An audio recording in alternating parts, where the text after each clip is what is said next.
Welcome to the Metaphor Mindset Podcast. I'm your host, Shannon Borg.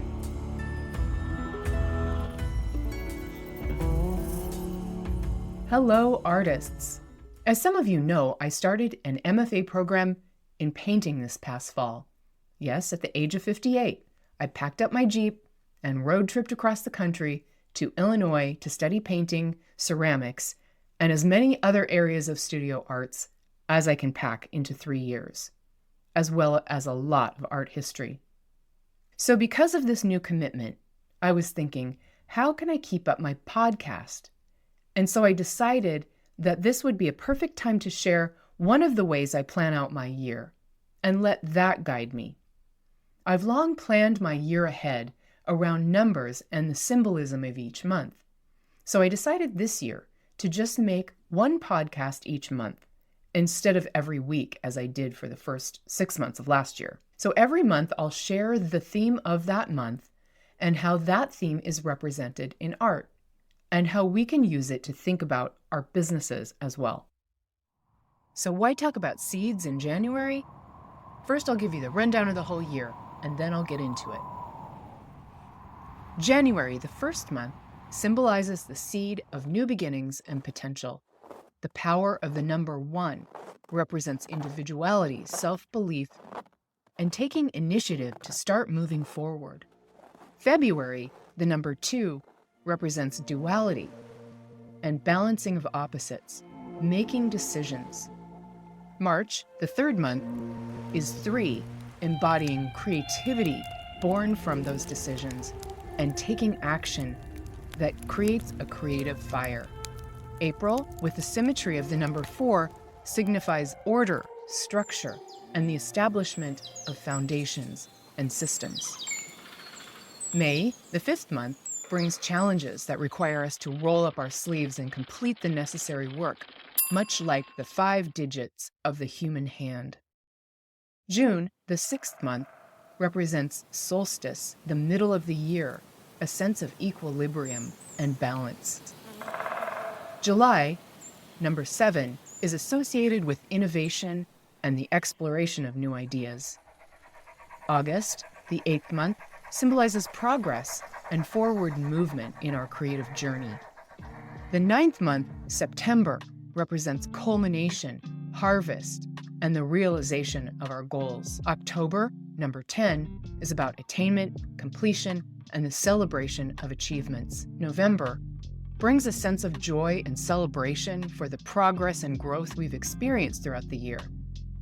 And December, the 12th month, represents a time of dreaming, reflection, and hibernation as we prepare for a new cycle of creativity and growth. So, back to January. January, a seed, a dot, a point. Kandinsky said, "It all begins with a dot."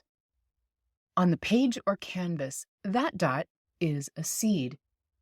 But it's not necessarily the place of beginning, because it may have taken you years to get there. Art school, training, practice. This dot, this seed, this new beginning, it's a place of continuation because it's part of that causality and flow of life. A seed, a dot, is where we start paying attention. And seeds have mechanisms to sense variations in temperature, light, and moisture, which help them determine the most favorable times to sprout. Understanding how seeds respond to different seasons can provide valuable insights into plant life cycles and our own cycles. Seeds are so remarkable because they rely on the changing of seasons for their growth and survival. They have evolved to adapt to different seasons and utilize different cues to know what to do. They are small but mighty. Some of them are large but mighty, and they contain all the information they need to develop into a fully grown plant. This reminds me of William Blake, the Romantic poet. In his poem, Auguries of Innocence, which was never published in his lifetime, by the way, it was published in 1863, 40 years after he died. The poem itself was a seed just sitting in his papers, waiting. He wrote, "To see the world in a grain of sand, and a heaven in a wild flower, hold infinity in your hand, and eternity in an hour." That's about the best description of a seed that I can think of. Blake was an outlier in his era, the Age of Reason, the 18th century, or the Enlightenment. His kind of enlightenment was his very own, and he struggled with it. He struggled to find acceptance. He struggled to work. He struggled with money. He struggled with his own anger and resentment. But he was also a kind person, and he also had many friends. He had a wonderful relationship with his wife, Catherine, and they worked together on his paintings and his printmaking. Blake persevered and kept making his unique art, creating mythologies and new worlds his whole life. Anyone interested in science fiction or mythology or religion should know his work. Each one of us, he believed, has a vibrant world of inspiration and imagination sealed within us, yearning to crack open the shell of isolation and connect with others. As I scoured the internet for art pieces, paintings about seeds, I remembered that one of my classmates had given a great presentation last semester that moved me deeply. My classmate, Terry, is a Chinese artist who has lived on and off in the States for years. He creates assemblage sculptures out of the things that most of us throw away. In his presentation, he talked about Ai WeiWei, a Chinese artist activist. His installation, Sunflower Seeds, was displayed in the Tate Modern in London in 2011. It included 100 million, I'm going to repeat that, 100 million handmade, hand-painted porcelain sunflower seeds. Each seed was hand-painted with stripes and marks by one of 1,600 artisans. The seeds were arranged in the Tate Modern's Turbine Hall on the floor in a 1,000 square meter room and about 10 centimeters deep. In the second display, the seeds were arranged as a cone, as if they had been poured into a pile, like sand in an hourglass. The bottom of the pile was about 5 meters wide. All of the artisans that made these tiny seeds were in Jingdezhen, which is a city in the Jiangxi province of China. It took them over 2 years to make all the seeds.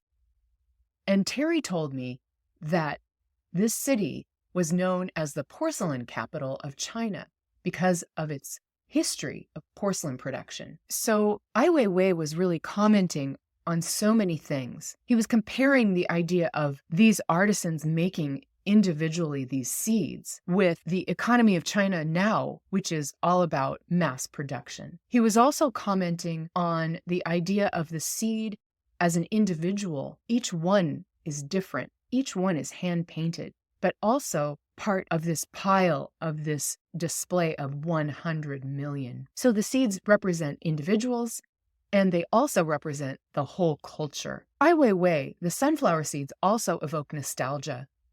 He had many memories of eating sunflower seeds, as it was a symbol in China of the sunflower looking up to the leader, Mao Zedong, Chairman Mao. The sunflowers would turn their heads to the sun, and Mao liked this idea that all of his followers would turn their heads towards him, and he was their sun. But of course, this all has the dark side of the loss of individuality in this economy of mass production, in this growth, and also in communism, which shifted and changed the economy and the culture and the history of China so much.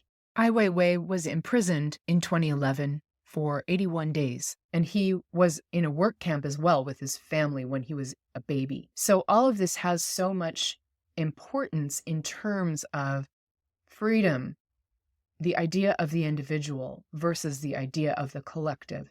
How both the individual and the collective, the individual and the community are important, but either one, if taken to the extreme, can be damaging. So Ai WeiWei's exhibit of 100 million handmade sunflower seeds, hand-painted by 1,600 artisans, must have been so powerful to see. And it is one of the most unique ideas for an art exhibit having to do with seeds or having to do with anything that I've ever seen. Conceptual art makes us think in new ways. And art itself, like money, is just a concept. We've decided that money is worth something. We don't have the gold standard anymore. Now we've all decided that paper and numbers in our bank accounts has value, but it's just an idea. It's just a concept that everyone agrees on. Art is a concept.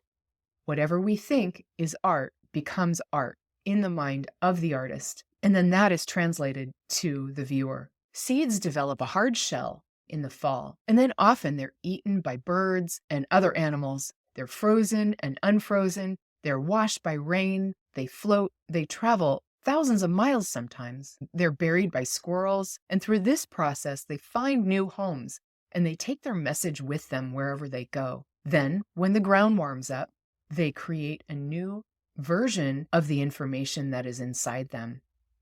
Their little machine starts to click with new vision and new purpose, and they start to grow. We need to be alone in our art. We have to let those ideas solidify and deepen. That's why I love a journal practice. I write in my journal almost every day, and so many ideas have come out of my journal. This patch of garden, I put little seeds in there. I write ideas down. Sometimes I write a lot, and then the ideas grow slowly. And eventually, I choose the ones that really mean something to me and that I think will work, and I move forward with those ideas. Another reason I'm talking about seeds in the cold of January is that I've been thinking about creating an online community for my clients for a while, because so many artists are seeking community with others, and it's hard because often we work in isolation. I know that sometimes I feel like that seed with so much information inside me, so much inspiration, like a whole tree inside us, but we're surrounded by this hard shell of isolation and we want to reach out. So I'm creating this online community. It's going to be called Art Business Circle, and it's on a platform called Member Up, which was created by my financial coach, Amy Sangster. She's an amazing teacher and an amazing woman. It is going to be a community where my clients, artists, can come together, connect with each other, and I can offer trainings and teachings, and we can share our art. We'll have special group coaching events. First, I'm offering this community to my clients who have gone through the Metaphor Mindset Studio and have had their 6 sessions of one-on-one coaching and have experienced some of my training and teaching about business and art. And they want to continue to go forward with the accountability that coaching offers them. So that's my vision. I would love other people to help me develop this and create a community that is helpful to artists who are all working towards similar goals. If you want to deepen your creative practice by understanding yourself better, understand the underlying thoughts and metaphors that are driving you, understand what you really want by listening to yourself more deeply, that's what I offer my clients. This community will be a place where people can share that together. And I need support of other artists as well. So I suppose it's like I'm planting a garden. The idea of the community has been under the ground for a long time. It traveled with me from Washington to Illinois, and now it's ready to get started, ready to crack that hard shell, and I'm ready to reach out. It's very simple. The important part is that you're taking things step by step in a focused way, not try to do everything all at once and get overwhelmed. I find that this is the biggest problem that all of us artists have. We have so many ideas. We want to do everything at once. And then we get overwhelmed by all the technical issues, learning new things, building new skills. So in this community, I hope to help you overcome some of these obstacles and have fun doing it. This is how it works. It's like I'm a little kid in a fog, walking step by step, literally baby steps. And then once in a while, I have a breakthrough. The fog clears, the clouds part, and everything seems easy for a while. But then I have to go back to baby steps because now I want to learn something new. And that becomes more difficult again. So this idea of going slow, then having a breakthrough, and going back to slow, and then having a breakthrough, I think is really important. And we really need support in this process. I hope this conversation about seeds, about seeding your business and your art, and managing your mind, managing your garden, letting it grow, and knowing that you have all the information, everything you need packed in that brain of yours, and you just need to be ready when it's time. It's time to grow. It's time to start this new year. I want to be there to help you. Thank you, and I hope this next month is a fruitful one. If you're an artist who wants to sell and market your work more effectively, join us in the Metaphor Mindset Studio, an online program for artists who want to love their business as much as they love their art. Metaphor Mindset Studio. Think like an artist, work like a boss.